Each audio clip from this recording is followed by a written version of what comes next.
I'm back. It's been a long time. We had a broke camera. We got a new camera now. Maybe the quality will be a little bit better. We don't really know yet. But we're going to find out together. Today I'm going to make a meatloaf and some garlic mashed potatoes. And I'm going to make meatloaf like you ain't never had before. And it's going to be so easy you're going to say, why didn't I think about that? So first we're going to start out with 2 to 2.5 pounds of ground beef. We're going to wrap it in bacon. I got some hot peppers cut up here, and you'll see why. I've got potatoes. I don't really need to show you the potatoes. We got some onion, some garlic for the potatoes, some sea salt, some garlic pepper. Not regular pepper, but garlic pepper. Today's drinking choice is Jim Beam. We're going to have some townhouse crackers that are going to go into the meatloaf. And you notice that there ain't no tomatoes, no peppers, no real onions and things like that for the meatloaf.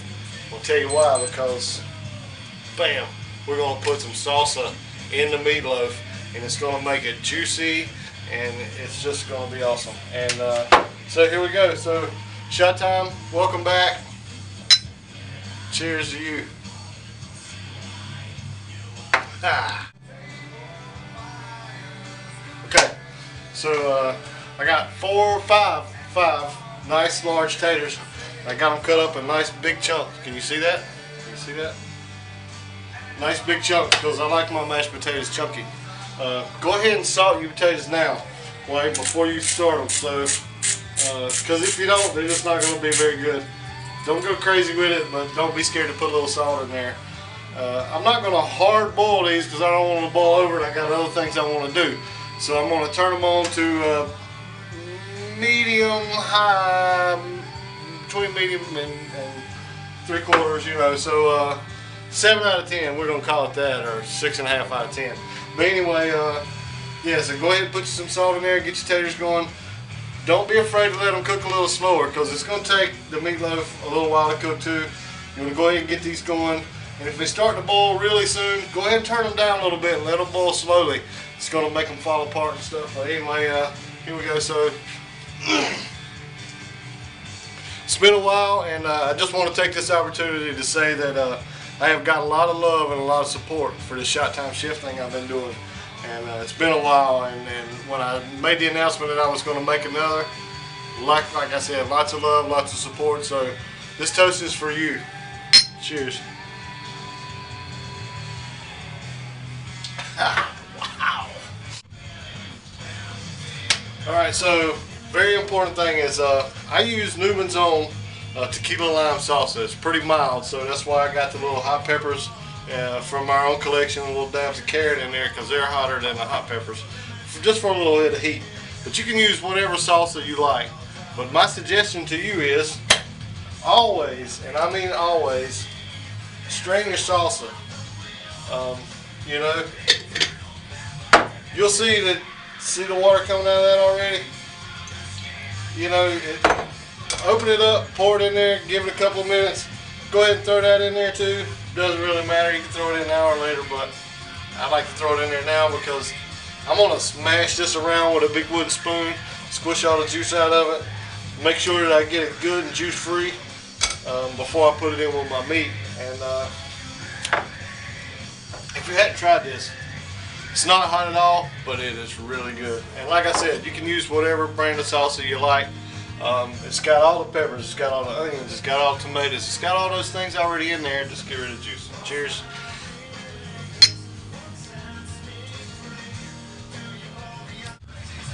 Alright, so I got between 2 and 2.5 pounds of ground beef. Got my oven already turned on. I got this freaking awesome meatloaf pan. It's got the little strainer thing in it. You can bake bread in this. You can make cake in this. Cornbread. But most importantly, you can make meatloaf in here. Make sure you spray that. So I got my meat in here. I want you to see this. See that? I have drained almost all the juice out of that. I'm going to pump that right up in here. And that's all you need, man. That is flavor up in that meatloaf like you would not believe. And next, of course, I always leave something out, right? You know I can't cook nothing without Heinz 57, so pop this open. I'm going to give it about about that much. and one whole sleeve of crackers. Townhouse, remember? Just smash them. Psycho, crazy. It's okay if you make a little bit of mess, you know what I'm saying? It ain't funny if you don't make a mess. Seems like a lot of crackers, but once you mix it in with all the meat, you'll see that it's not that many. Before I stick my hand in there and smash that all up, I'm going to do this. Make sure you spray this thing really nice, because if you don't, you'll be sorry. Although it is, you know, anyway. So I got it sprayed up nice. I'm going to mash this up. Before I put it in there though, I will come back. But until then, before I get my hands in that, we're going to do one of these. And then I'll come back to you when I put it in the pan.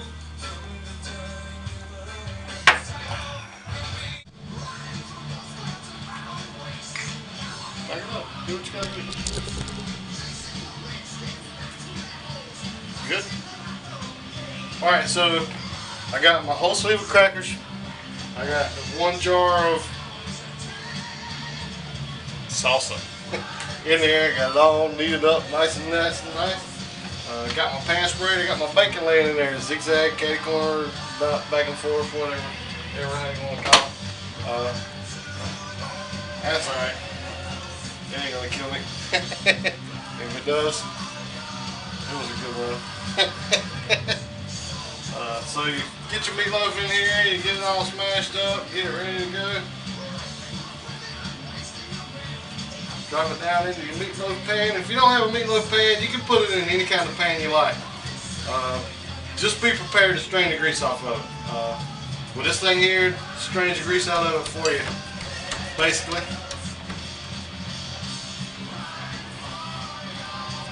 I'm going to fold my bacon over, just like that.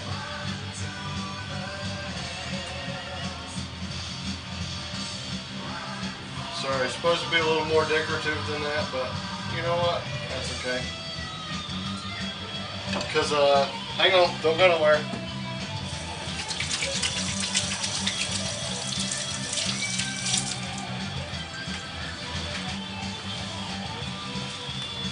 Because now I'm going to sprinkle a little bit of this here on there. House 57 again, right up on top.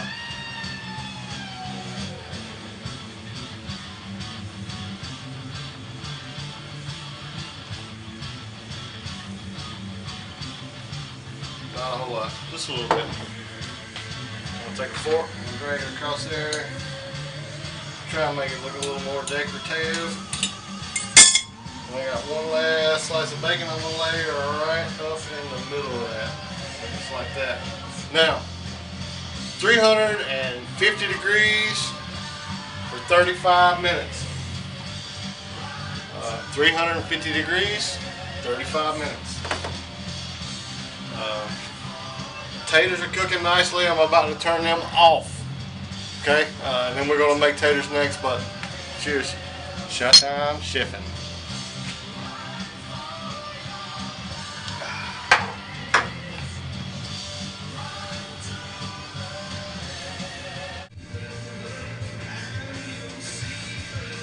Alright, so now I got my taters all boiled.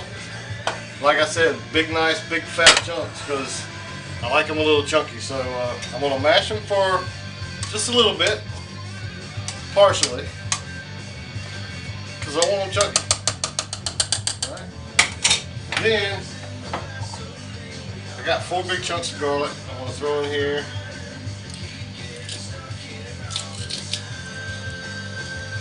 And I don't know if you remember this about the Showtime Chef, but I think you're using too much garlic. You're not. Ooh, see that?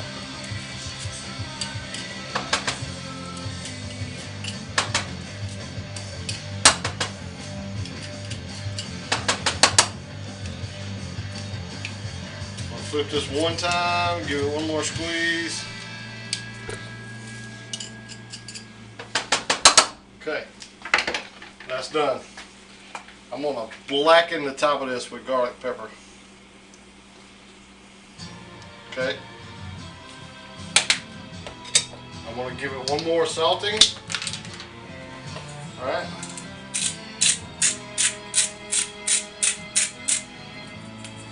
Okay. About a quarter cup of nice white onion, finely diced. If you've never made mashed potatoes this way, I'm sorry. But anyway, now some whole milk. Start with about that much. Don't really know how much that is. Give it a mash, because it takes a lot less milk than you think. Don't overmash them now if you want them chunky. Remember. Alright, so I'm going to add a little bit more milk.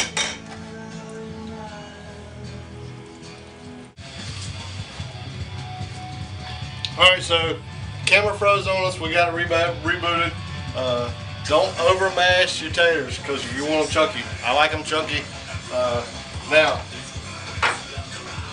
if you're on a diet, divert your eyes. Okay, I'm not going to mash them anymore. I'm just going to stir them now. And I always keep a butter dish out with a whole stick of butter on it. That's pretty much room temperature. Remember, if you make a little mess like I just made, it's okay, right? As long as the end result's good. And I just lick my fingers and I can tell you, this thing here don't need nothing more except for maybe one more little dash of milk. That's it.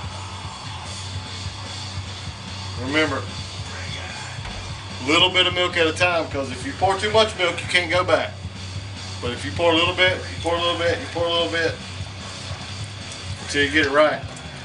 That's what matters.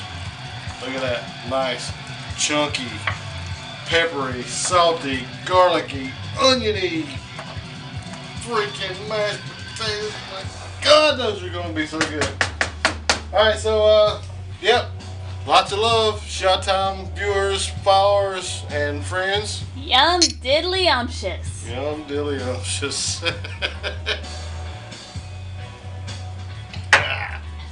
Woo, doggy.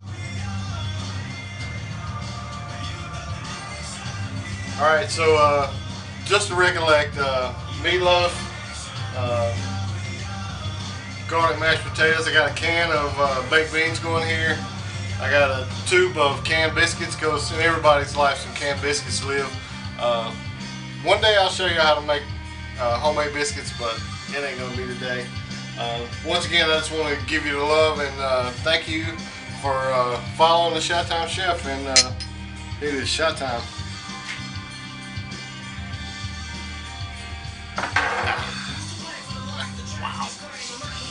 Wow. So at this point, it's all done. Baked potatoes, not baked potatoes, baked beans out of the can. Canned biscuits out of the can. But mashed garlic, onion, potatoes, bacon, wrapped meatloaf. Oh my God, that is so good. As you can see, one of us is a little hungrier than the other. That's okay, we're going to give it a shot. Man, you know, you can spend a lot of time dicing tomatoes and onions and peppers and all those things to make meatloaf with, or you can pour your sauce in. You know what I'm saying? That's all I gotta say about.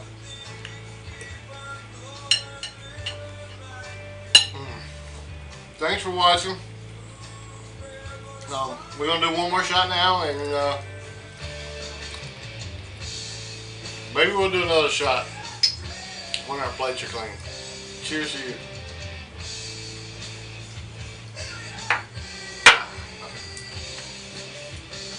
Oh, wow. Alright, so just a little disclaimer for the end of that episode there. All ovens are not created equal. 350 to 35 minutes in my oven was perfect. You may need to cook it longer, you may need to cook it hotter. You be your own judge. Just don't eat any undercooked meat, okay? I don't want to be to blame for that. And again, thanks again for watching. Shot Time Chef is back on his wheels and rolling again, so cheers, Shot Time. Wow.